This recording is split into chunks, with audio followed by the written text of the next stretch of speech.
Welcome back to Eink Unplugged. Today we're going to find out what's the right fit for you.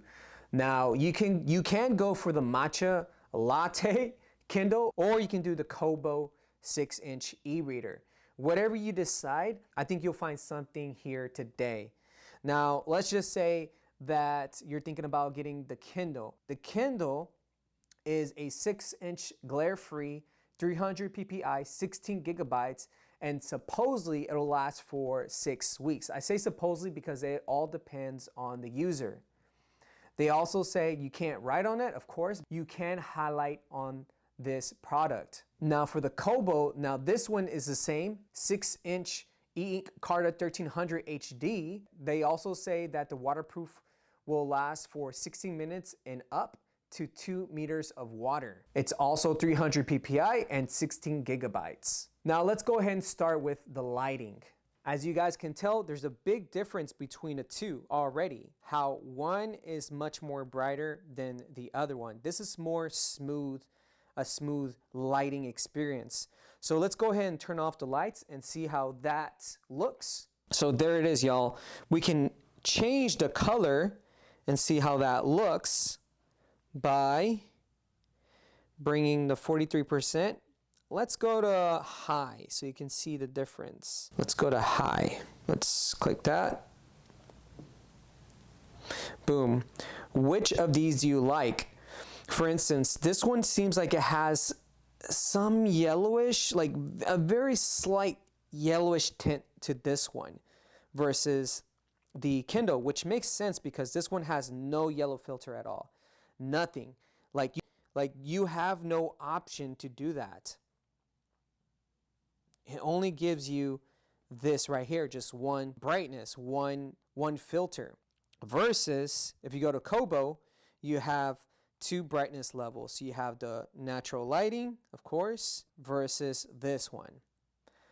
Guess which of these is cheaper? This one, the Kindle Matcha. For the price, if you get the Matcha right now, we're looking at $109.99.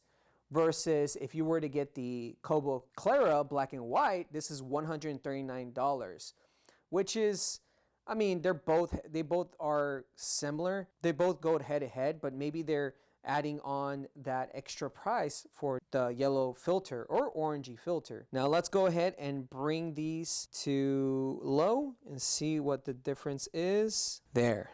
That way you can see which one you like the most. Let's go ahead and move closer, get as close as possible.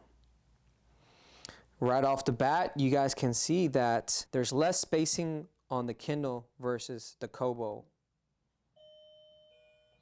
Who goes there?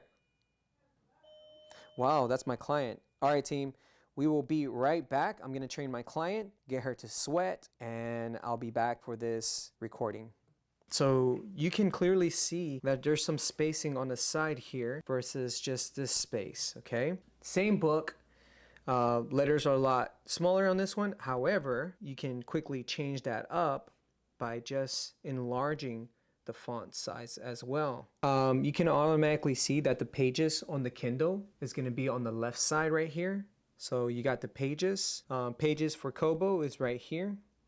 Now, the Kindle does give you a percentage of how far you are at. So here you can see that's 4%. However, this one does give you the introduction, the context of where you are at on the top part of the display right here. Another thing that's different from these two is that this one on the left side, the Kobo, seems like it's more of a sunken feeling on the edges than this one. So you guys can see that there's more shadow on the Kobo than the Kindle. Even when I switch it, you can see that there's more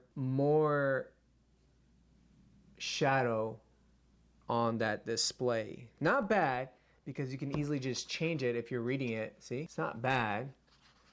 And as far as the texture goes, I do like this one more. It just feels a little bit more premium than the Kindle Matcha. However, this Kindle Matcha is a lot slimmer than the Kobo. This one feels a little bit more bulkier than the Kindle. This is much more slippery. less slippery. You can tell by seeing that there's texture on this Kobo.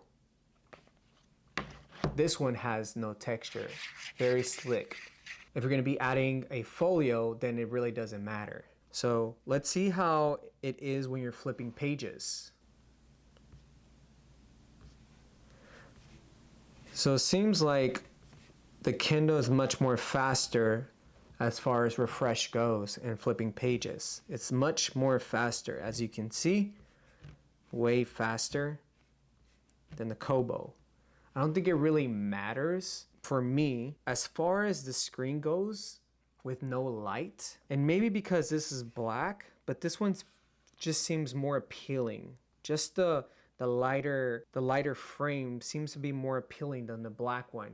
However, if you want to just look at the book and nothing else, then the black feels like you're more immersed in it. I will say that. So again, let's turn it to the side so you can see the difference. This is much more fun and appealing. However, you're more into the screen. You're more into the book on this one though. You can also highlight the text. Here, you can highlight as well. We can undo, just like we can undo with the Kobo. We can take a note. We can add a note. We can share. We can't share, but we can search. So if I click search, I can search in book, search in Wikipedia, search on Google. Here I can share. I can share the quote. Another thing it tells me that I can do is I can also go to Wikipedia and translation. It's hard to say which one is bigger than the other, or when it comes to the screen size, because it's black. It really meshes with the table that's in right now, but they're almost about the same size. You see? They're almost exactly the same size. The Kobo's just a tiny bit chunkier. Just a tiny bit, not too much. You guys can see. You see that? And as far as the screen goes, they're almost alike when it comes to the screen sizes. Maybe the Kindle has a tiny bit much more screen than the other. I can't really tell. I don't think it really makes a difference if it is. If we go to the menu here, you can see that there's battery life. It tells you that it's at 50%, and this one doesn't tell you if it's on 50% or not. It just gives you the emblem of the battery life. Check out the battery life, and then check out the battery life on that. You can also go on settings right where you're at, but same thing with the Kindle. You can also go to settings here as well. You can always exit out and go back to your book, exit out and go back to your book. And it looks like that when it comes to the titles, it looks more refined on the Kobo. As you guys can see, this is really nice. However, I got a little text here and I just have to swipe and then read the rest. Here, you have a bigger text. And I'm sure you can change the title format as well, but I would have to really go into the settings and play around with it. If we were to swipe the bottom part, you can see that you have the pages layout. So you can swipe here, and you can also move it on the nav on the bottom right here. Kindle, you can also move the nav as well. And then you can also click the screen and move it that way. When you go back home, it's way better on the Kobo.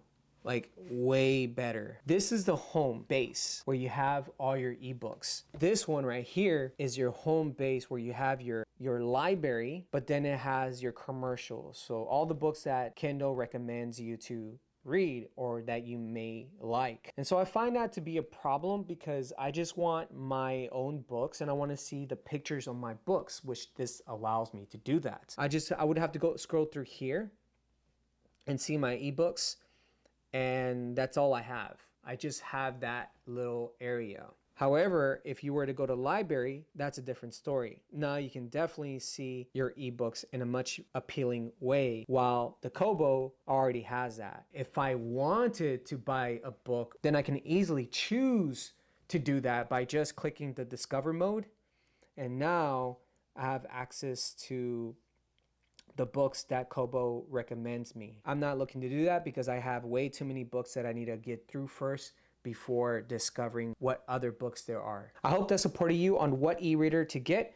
And with that being said, I will see you guys on the next. Namaste.